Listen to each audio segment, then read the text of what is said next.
gbogbo ọmọ kóòtù òjíire gbogbo ọmọ Yorùbá pátápátá ẹ wá gbọ́ o àṣé gbogbo àwọn Fúlàní tẹ̀ ń rí ládùúgbò àti lágbègbè yín ò ṣàdédé wà ń bẹ̀ níṣe làwọn lọ́balọ́ba lóyè àwọn baálẹ̀ baálé báánà àtàwọn mọ́gàjì wa ń gbowó lọ́wọ́ wọn o ó túmọ̀ sí pé bí Fúlàní bá daran jẹko tí wọ́n ń fipá bá àwọn ọmọ àtàwọn ìyàwó lájọṣepọ̀ ní oko àwọn olórí ìlú wa ló fà á àìmọye ẹ̀mí ló ti ọwọ́ àwọn Fúlàní yìí bọ́ wọ́n ní àwọn ń san owó fún àwọn olórí ìlú níbi gbogbo tẹ́ ẹ bá ti rá wọn ni àwa ò ní gbogbo àwọn olórí ìlú nílẹ̀ Yorùbá náà ló ya alájẹbánu o ṣùgbọ́n ẹgbọ́n ohun tí Fúlàní yìí sọ.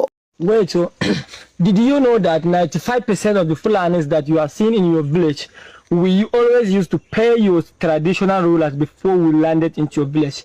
But some of you guys don't know anything about it. But seriously, any Fulani that you can see in your village, or any Fulani that can spend like 1 to 3 or 5 months in your village, I see it because they used to pay your traditional rulers. So we used to pay them money before they would allow us to stay like 1 to 3 months in their places. But if we just pass, they will not collect them. But if we come and spend like 3 to 4 months, we must pay them. So I know some of you guys don't know about it. So we used to pay your traditional rulers. Serious about. I know I see so many people are saying we are going around with in the bushes that we did not own.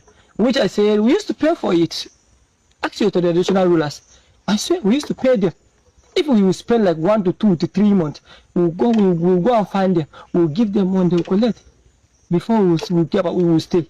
So stop saying we are going around with our cows in your bushes and we're not giving you guys anything, which it is wrong.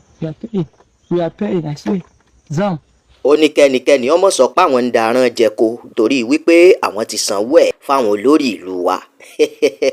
Àfi kó ṣà òkè kó ṣàánú wa o ọmọ Yorùbá ìran Yorùbá ẹ ronú o.